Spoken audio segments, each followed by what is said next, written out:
before the sprawling subdivisions and millions of yearly visitors, before the grand casinos, flashing neon lights, and ringing slot machines, Las Vegas was little more than a small creek in the dry Mojave Desert. From this trickling of water would flow the hopes and dreams of many to come. A diverse cast of people, indigenous groups, Mexican traders, missionaries, and ranchers, all drawn by the creek, would battle against the harsh environment to carve out their place here. The old Las Vegas Mormon Fort State Historic Park preserves their stories at the birthplace of Las Vegas and commemorates the determination and perseverance that helped transform a small desert oasis into a city of global appeal.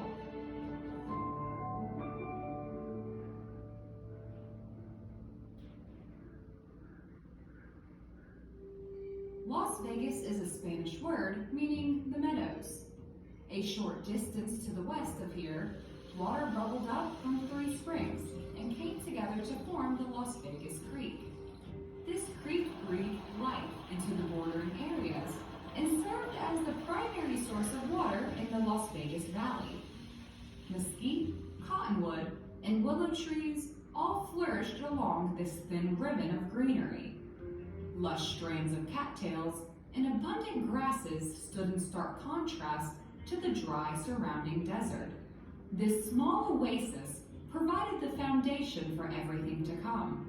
Without water, humans never would have been able to survive in the unforgiving environment of the Las Vegas Valley. The old Las Vegas Mormon Fort State Historic Park sits on the traditional homeland of the Southern Paiutes. Since time immemorial, indigenous people have thrived in what is today the Las Vegas Valley. While seemingly barren to later visitors, native groups saw the desert as productive and plentiful. They lived in small camps with a few families hunting and gathering around a productive site. Their lifestyle was seasonal and nomadic, and closely followed the growth of more than 100 different plants. Rice grass ripened in April, while mesquite pods fell midsummer, and activity was constantly shifting to the next food source. It's estimated that a few hundred people lived in the valley at one time, and they all would have utilized the small creek and wealth of plants and animals it supported. Life was diverse, complex, and highly adapted to the demands of the environment. It would change dramatically, though, with the arrival of Euro-American people to this area. In the winter of 1829 through 1830, Mexican trader Antonio Armijo gathered a caravan of 60 men and 100 pack mules near Santa Fe, New Mexico, and blazed a trail to Los Angeles. His trek opened a direct trade route between the 2 outposts on the Mexican frontier and was the first known non-native visit to the Las Vegas Valley. Yearly caravans would soon follow, and this route became known as the Old Spanish Trail. Las Vegas was an essential resting point for travelers along this path. Animals and humans alike found relief from hard desert travel in the meadows along the Las Vegas Creek. We camped on a narrow stream of deliciously cool water. The campground is called by the Mexicans Las Vegas. Once more, we had plenty of grass for our fatigued animals, and we determined to rest here.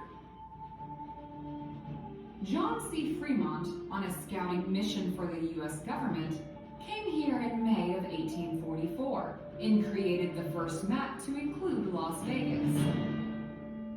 His journey would be fateful. Just 2 years after Fremont's expedition, the United States declared war on Mexico and seized almost all of the present-day Southwest, bringing an end to the Old Spanish Trail. But Las Vegas would continue to be an important junction for another group just arriving to the Southwest. The Church of Jesus Christ of Latter-day Saints, also known as the Mormons, arrived in present-day Salt Lake City in the summer of 1840. 1847. They settled San Bernardino, California in 1851, with the Mormon Road providing the link between these two towns. To better aid travelers along this route and to spread their faith among local Paiutes, the church called 30 men to establish a mission in Las Vegas. After a 30-day journey from Salt Lake City by wagon, the men and their leader, William Bringhurst, arrived on June 14, 1855. Construction of an adobe fort took 7 months. At its completion, it stood 150 feet square and would have been the largest building for at least 100 miles. Life here was tough and characterized by constant work. The missionaries spent much of their time farming, making adobe bricks, or in meetings. In the spring of 1856, however, lead was discovered nearby at Mount Potosi. A second group of 30 men arrived to mine this valuable resource. Challenges plagued the mining project, and a leadership struggle sapped the group morale. To add to their problems, the harsh environment made farming difficult, and the arrival of more men stretched their limited resources. The clearing of mesquite trees along the creek for fencing eliminated a key source of food for the native Paiutes, and tensions soon developed between the two cultures. Recognizing these issues, church president Brigham Young decided to release the men from their mission. It would appear you cannot sustain yourselves, and consequently this station becomes an expense to the kingdom, and at present seems not to add any honey to the hive. The fort was abandoned on March 23, 1857, and soon fell into disrepair. The missionaries had arrived in Las Vegas with grand dreams for the valley, and though their settlement did not go as anticipated, they left an important legacy by laying a foundation for future inhabitants. One such person was Octavius Decatur Gass.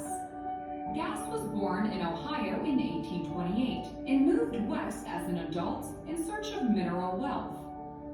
After a couple failed ventures in California, Gass passed through Las Vegas in 1864 and quickly fell in love with the site. He repurposed the ruins of the old fort and would go on to run the Las Vegas Rancho for over 15 years, supplying goods to nearby miners and passing travelers. An Arizona newspaper described Gass as a man of quick wit and more than usual intelligence. Those skills would serve him well here. From the waters of the creek, Gass transformed dry desert into fields of wheat and barley, orchards with apple, apricots, and peach trees, and vineyards for making wine. He learned the Paiute language and employed many Paiutes on his extensive ranch. Like many before him, though, Gass's dreams of a larger Las Vegas would go unrealized and still lay a few decades in the future. The valley was still just a handful of ranches, and his growing family needed schooling. Unable to find a buyer, Gass borrowed $5,000 from rancher Archibald Stewart in Pioche, Nevada, and put his Las Vegas ranch up as collateral. Many believe that he never intended to pay back the loan. Stewart seized control of the ranch in 1881, and Gass moved back to California, still in search of fortune.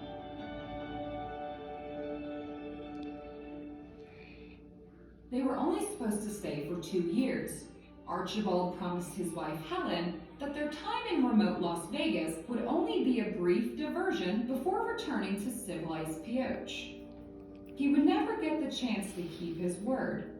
Following a business dispute in 1884, Archibald was killed in a gunfight at the Kyle Ranch just 2 miles to the north. I write to you in great distress of mind. I am left alone here, and my little children fatherless by the hand of a murderer. Helen's situation was bleak. She had 4 children and was pregnant with a 5th. She lived in a remote part of southern Nevada and had no experience running a ranch.